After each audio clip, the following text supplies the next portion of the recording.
থাকুন, আমরা কথা বলবো, ঝগড়া করবো না। কথা বলুন সবাই, হাত তুলবেন না। ভাই, চট্টগ্রাম বিশ্ববিদ্যালয়ের সকল শিক্ষার্থী যেই জায়গায় আছে সেই জায়গাতেই বসে পড়বেন।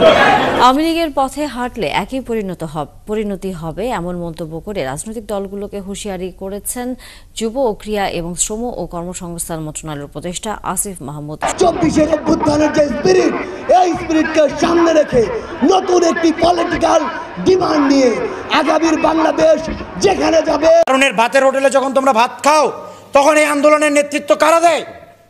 আওয়ামী লীগ গিয়ে বিএনপি আসলে কি সমস্যার সমাধান হবে? এই প্রশ্ন এখন ঘুরে ফিরে আসে। এই কনসার্নটা ভ্যালিড। পৃথিবী জুড়েই পলিটিশিয়ানদের জনগণ বিশ্বাস করতে পারে না। তারা দেখায় মুরগি কিন্তু খাওয়ায় ডাল। জনগণ বারবার প্রতারিত। আসসালামু আলাইকুম দর্শক, দেশ ও দেশের বাইরে থেকে যারা এই মুহূর্তে ভিডিওটি ওপেন করেছেন সবাইকে অসংখ্য অসংখ্য ধন্যবাদ। দর্শক, প্রথমেই আপনারা শিরোনাম দেখেছেন, এখন দেখবেন বিস্তারিতর প্রথম অংশেই আপনারা দেখেছেন যে এই ছাত্র আন্দোলনের কথা নিয়ে কত বড় ব্যাখ্যা দিলেন, সমন্বয়কদের বিরুদ্ধে কত বড় ব্যাখ্যা দিলেন। এই যে ব্যক্তিটি এই ব্যাখ্যাগুলো দিয়েছেন তারা আসলে কারা? উনি দাবি করতেছেন যে যারা যখন এই দেশে যখন যুদ্ধ শুরু হয় সরকারের বিরুদ্ধে, তখন জামাত এবং ছাত্র শিবির, বিএনপি, জনগণ সবাই যুদ্ধ করেছে। আর আজকে তোমরা নিজেদের স্বার্থ হাসিলের জন্য নিজেরাই দাঁড়িয়ে গেছো। এই প্রশ্নটা উনি বারবার করতে চেয়েছেন। এদিকে পিনাকি ভট্টাচার্য উনি নতুন করে আবার তথ্য দিলেন। উনি বলেছেন যে বাংলাদেশে কাকে আনবেন? এক স্বৈরাচারকে তাড়িয়েছেন, আবার যাকে নতুন আনবেন উনি হয়ে যাবেন রাজাকার। তবে এদেরকে কেন এইভাবে বাংলাদেশে আনা যাবে না, এই প্রশ্ন নিয়ে চলুন আমরা কিছু বক্তব্য। যখন তোমাদেরকে ভিতরে বইরা রাখছিল তখন আমি নিজে জানি ছাত্র দলের কত বড় ভূমিকা ছিল, শিবিরের কত ভূমিকা ছিল, জামাত ইসলামের কত বড় ভূমিকা ছিল, সাধারণ জনতার কত বড় ভূমিকা ছিল, রিক্সাওয়ালা থেকে শুরু করে প্রত্যেকটা স্তরের মানুষের ভূমিকা ছিল। একজন বাদাম বিক্রেতারা দেখছি টিয়ারশেল উল্টা করে নিয়ে আমার পায়ের সামনে পড়ছে, সেই টিয়ারশেলকে নিয়ে পুলিশের দিকে নিক্ষেপ করতে। কোথায় কোঠার প্রতিনিধিত্ব হইতে পারো? তুমি কোথায় হইছো? তুমি কোথায় হইছো? যে আসিফ নাহিদ থেকে শুরু করে প্রত্যেকে যারা আজকে উপদেষ্টা হইছো, তোমাদের উচিত ছিল যে ছাত্র জনতার সমন্বয়ে এই তত্ত্বাবধায়ক সরকারের রাষ্ট্র গঠন করা। এইখানে প্রত্যেকটা রাজনৈতিক দল যাদের ভূমিকা ছিল প্রত্যেকের সমন্বয়ে এই রাষ্ট্র ব্যবস্থা গঠন করা। তাহলে আজকে তোমরা প্রশ্নবিদ্ধ হইতে না, তোমরা ছাত্রদেরকেও প্রশ্নবিদ্ধ করতেছো। আজকে কয়টা ছাত্র তোমরা ওইখানে গুলি খাইছিলা? মানে তোমরা যারা আজকে বলতেছো এই সেই, আজকে জানো আজকে সারা বাংলাদেশের বিএনপির কতগুলো নেতাকর্মী মারা গেছে? 17 বছরে কত নেতাকর্মীর বাড়িঘর জ্বালাই দিছে, কতজনের বউ উঠাই নিয়ে ধর্ষণ করছে এই আওয়ামী লীগ ফ্যাসিস্টরা। সব ক্ষোভ একসাথে পুঞ্জীভূত হওয়ার পরেই এই ফ্যাসিস্টদের বিদায় করা হয়েছে। উদ্ধত্তপূর্ণ কথাবার্তা এবং বেয়াদবি। রাজনীতিতে আন্দোলন একটা বিষয়ে আন্দোলন একটা জিনিস, আর রাজনীতির ময়দান আর একটা জিনিস। রাজনীতির ময়দানে সিনিয়র জুনিয়র আছে, ভার্সিটির হলে যেমন সিনিয়র জুনিয়র আছে, সব জায়গায় প্রত্যেকটা স্টেপে সিনিয়র জুনিয়র আছে। মুরব্বীদেরকে সম্মান না রেখে কথা বললে রাজনীতির ময়দান সবার জন্য না। এখানে ওই যে আপনি যেমন বললেন যে সমন্বয়ক হাসনাত আব্দুল্লাহর কথা, সে অবশ্যই আমাদের জুনিয়র, বয়সে জুনিয়র। সে যদি এই ধরনের কথা বলে, সে এর আগেও বিভিন্ন সময় বিভিন্ন মন্তব্য করছে। এই হাসনাত আব্দুল্লাহ আমার একটা বিষয় নিয়ে সে প্রেসে কনফারেন্সে বক্তব্য রাখছিল যে এই আব্দুল্লাহরে চিনেন কিনা, আমার নামও আব্দুল্লাহ আল হোসাইন, যে তার কি ভূমিকা ছিল। সে লাইভে এসে একটা বক্তব্য দিছিল আমার। আরে তুমি যখন আমারে বিসির ভবনের সামনে জিজ্ঞেস করতা, আব্দুল্লাহ ভাইয়া আপনারা বলছেন 2-3 হাজার লোক আসবে এই শহীদ মিনার দিয়ে, 2-3 হাজার লোক কোথায়? আজকে তো একটু কম আসছে। ওই হাসনাত আব্দুল্লাহ জিজ্ঞেস করে যে আপনি কে, মানে এখন বিষয়টা হচ্ছে আপনি কে। আরে ভাই, আমি না, আমার মতো এরকম হাজারো আব্দুল্লাহ, হাজারো সংগঠক পাড়া মহল্লায় সমন্বয় করছে বলেই আজকের এই আন্দোলন সফল হয়েছে। ছাত্র জনতার হাজারো প্রতিনিধি রাজপথে রক্ত ঝরাইছে বলে এই আন্দোলনের সফলতা আসছে। এই আন্দোলনে যেমন একজন বাদাম বিক্রেতার ভূমিকা আছে, একজন সবজি বিক্রেতার ভূমিকা আছে, যেমন একজন সচিবের ওই রকম ভূমিকা আছে। রাষ্ট্রের একদম নিম্ন, আমাদের ভাষায় মানুষ তো আমরা সবাই, কিন্তু ক্যাটাগরি যদি করি, ক্যাটাগরি বৈষম্যই তো। এই বৈষম্য আপনারা যদি শুরু করেন তাহলে কিন্তু সমস্যা হবে। এই রাষ্ট্রের প্রত্যেকটা স্তরের মানুষের এই ফ্যাসিস্টে বিদায় করার ব্যাপারে অগ্রণী ভূমিকা ছিল। কোটা আন্দোলন এক জিনিস, স্বৈরাচার হটানো ছিল আরেক জিনিস। যেই সময় ডিবির কার্যালয়ে তোমাদেরকে ভৈরা নিয়ে রাখে, হারুনের ভাতের হোটেলে যখন তোমরা ভাত খাও, তখন এই আন্দোলনের নেতৃত্ব কারা দেয়? এই আন্দোলনকে রাস্তায় কারা লিড করে? যাত্রাবাড়ি উত্তরা থেকে শুরু করে সারা বাংলাদেশের প্রত্যেকটা স্তরে স্তরে কারা এই আন্দোলনের নেতৃত্ব দেয়? কাউরি কি নাম ধরে সমন্বয় দেওয়া হয়েছিল? কাউরি কি বলা হয়েছিল তুমি সংগঠন করো, তুমি বৈষম্য বিরোধী, তুমি উমুক, তুমি সুমুক, তুমি বিএনপির, তুমি জামাতের, তুমি অন্য? কাউরি কি বলা হয়েছিল? সবাই ছাত্র জনতার কাতারে একসাথে নাইমা দলমত নির্বিশেষে এই আন্দোলনে প্রত্যেকের ভূমিকা ছিল। যখন তোমাদেরকে ভিতরে বইলে রাখছিল, তখন আমি নিজে জানি ছাত্র দলের কত বড় ভূমিকা ছিল, শিবিরের কত ভূমিকা ছিল, জামাত ইসলামের কত বড় ভূমিকা ছিল, সাধারণ জনতার কত বড় ভূমিকা ছিল, রিক্সাওয়ালা থেকে শুরু করে প্রত্যেকটা স্তরের মানুষের ভূমিকা ছিল। একজন বাদাম বিক্রেতারা দেখছি টিয়ারশেল উল্টা করে নিয়ে আমার পায়ের সামনে পড়ছে। দর্শকবিন্দু, আপনারা ইতিমধ্যে এই ছাত্রর নেতার বক্তব্য শুনেছেন। উনি সাধারণ জনগণের জন্য বলছেন, উনি বিএনপির জন্য বলছেন, উনি বর্তমানে জামাতের জন্য বলছেন। কিন্তু আসলে উনি যে কথাগুলো বলেছে, সে কথাগুলোর মধ্যে কতটুকু যুক্তিসঙ্গত কথা বলেছেন, এই ছয় সমন্বয়ক আজকে তারা কোথায়, কিভাবে কি করছেন, এবং বর্তমানে যে আপনারা এই বক্তব্যগুলো শুনছেন, যে আবদুল্লাহ যে বক্তব্যগুলো দিয়েছেন, হাসনাত আবদুল্লাহর সে বক্তব্যকে কেন্দ্র করেই উনি এই প্রতিবাদটুকু জাগিয়ে তুলেছেন। তবে সেই জাগানো বক্তৃতাকে কেন্দ্র করে বর্তমানে ডক্টর পিনাকি ভট্টাচার্য নতুন তথ্যতে যে ইতিহাস সৃষ্টি করা কথাগুলো উনি বলেছেন, যা সবার মনে টানবে। কেননা কাকে আনবেন এই দেশে? যে মানুষটা এই দেশের প্রধান হয়ে কাজ করতে চাইবেন দলীয়ভাবে, কাকে আনবেন? যারা আওয়ামী লীগ ছিল তাদেরকে দেশ ত্যাগ করতে হয়েছে, তারা দেশে লুটপাট করে খেয়েছেন।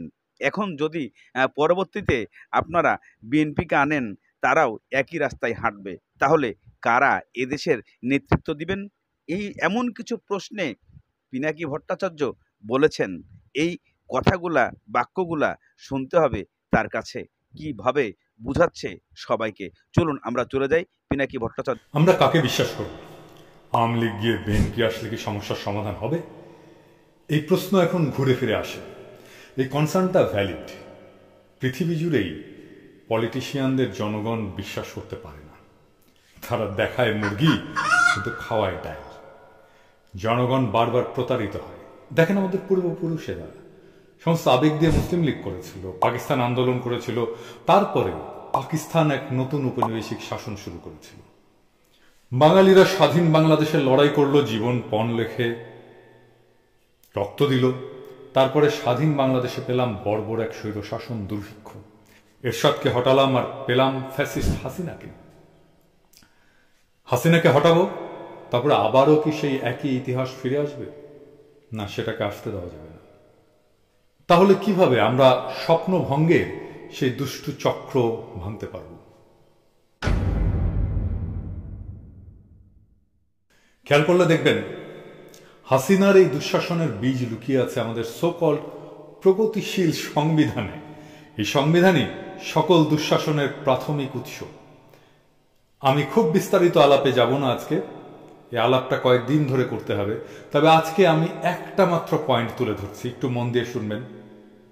সংবিধানে বলা হচ্ছে প্রজাতন্ত্রের সকল ক্ষমতার মালিক জনগণ। কিন্তু আসলেই কি রাষ্ট্রের মালিক জনগণ? আপনি সংবিধান পড়লে দেখবেন এই বাক্যটির পরে সেমিকোলন দিয়ে বলা হয়েছে এই ক্ষমতা কেবল সংবিধানের অধীনে এবং কর্তৃত্বে কার্যকর হইবে। তার মানে কি? সংবিধান জনগণের, তাহলে এই ক্ষমতা কাদের, কিভাবে প্রয়োগের দায়িত্ব দিয়েছে? অর্থাৎ প্রয়োগের মালিক হচ্ছে প্রধানমন্ত্রী, সরকার প্রধান। আমরা যখন মেডিকেল কলেজে পড়ি তখন কলকাতার বাংলাদেশ মিলে একটা বাংলা সিনেমা হয়েছে অবিচার নামে। সিনেমাটা আসলে কলকাতার, বাংলাদেশের কিছু অভিনেতা অভিনেত্রীকে তারা নিয়েছিল। শক্তি সামন্ত একজন খুব নামকরা পরিচালক ছিল। তার একটা সিনেমার ফর্ম ছিল খুব ইন্টারেস্টিং। উপকূল অঞ্চলে মাঝিদের নিয়ে, নৌকা, সমুদ্র, মাছ ধরা, এইসব নিয়ে সিনেমা। কাছাকাছি ফরম্যাট তার অনেকগুলো সিনেমায় আছে, যেমন ধরেন উত্তম কুমারের অমানুষ, অমিতাভ বচ্চনকে নিয়ে অনুসন্ধান, হিন্দিতে এটা হয়েছিল বরসাত কি এক রাত। এইসবের বেসিক প্লট একই। ইন্টারেস্টিংলি সব সিনেমার ভিলেন কিন্তু উৎপল দত্ত। অবিচারের কলকাতা ভার্সনের নাম ছিল অন্যায় অবিচার। ওই সিনেমায় আমাদের নতুন আছে না, এখনকার চ্যাংড়া ব্যাংড়া বসে চেনে না, আমাদের সময় খুব একজন ভালো নাচতে পারত নতুন, সেই নতুন একটা অসাধারণ নাচ দিয়েছিল মিঠুনের সাথে। নাগর আমার কাঁচা পিরিত পাকতে দিল না। আস্তে আস্তে এখন আমার ভিডিও বাদ দিয়ে কিন্তু সিনেমার গান দেখার জন্য দৌড়াইলে হবে না। সংবিধান নিয়ে জ্ঞানের আলাপ আছে। হ্যাঁ, আগে সিনেমার আলাপটা শেষ করে নি। নায়ক নায়িকা ছিল মিঠুন চক্রবর্তী আর আমাদের Rozina. Utpal Dutt naturally common villain, উনি ছিলেন ভিলেন। রোজিনার পর্দার নাম হচ্ছে কদম। তো এখন চ্যাংড়া ব্যাংড়া ভাবতেছে যে দাদা তো সিনেমা দেখে একদম ফাটায় ফেলছে আর কি। জি, আমি সিনেমা ভালো দেখি। উৎপল দত্তের খুব খায়, সে রোজিনারে তার বিছানায় নেবে আর কি। তো সে একটা বুদ্ধি করছে, সিরিয়াস বুদ্ধি কিন্তু। তার এক লেসপেন্সার আছে, তো তার লেসপেন্সারের সাথে কদমের বিয়ে দেবে। তো লেসপেন্সার তো মহা খুশি। উৎপল দত্ত সেই হিসাবে সব প্ল্যান করে ফেলছে। তো কদম মানে রোজিনার বাপের অভিনয় করছিল এটিএম শামসুজ্জামান। তো এখন উৎপল দত্ত তার লেসপেন্সারের সাথে কদমের বিয়া ঠিক করে ফেলছে, এটিএম শামসুজ্জামানকে কনভিন্স করে ফেলছে, সব ঠিকঠাক।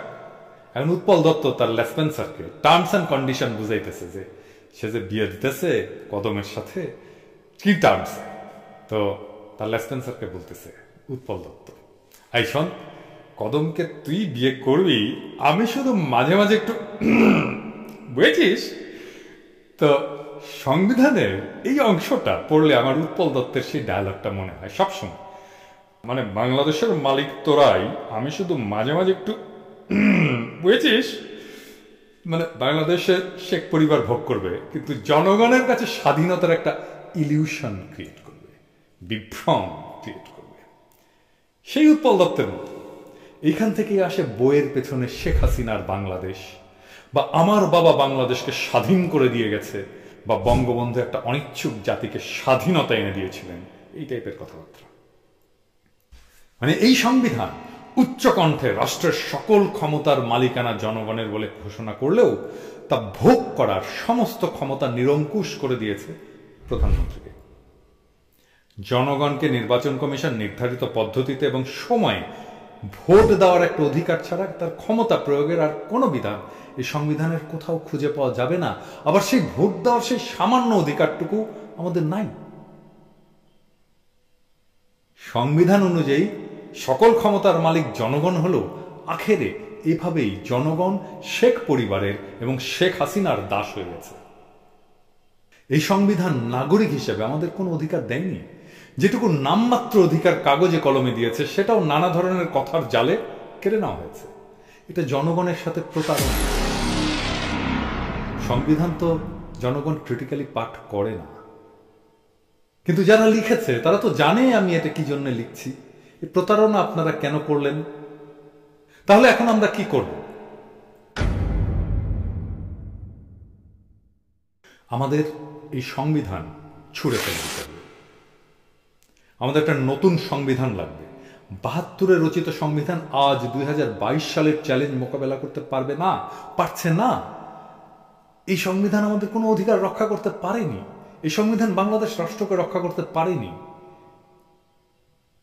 ওই সংবিধান রাখলে আবার হাসিনা তৈরি হবে, আর বাংলাদেশের নাগরিকদের সকল অধিকারকে জয় বাংলা করে দেবে।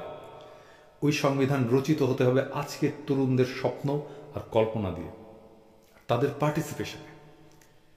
তাদের আগামীর জগতে আমরা থাকবো না, তাই ওইটা আমরা তৈরি করে দিতে পারি না। ওহে আমার ক্ষুদ্র ভ্রাতা এবং ভগিনীরা, শুনতে বুক ভেঙে গেলেও তোদের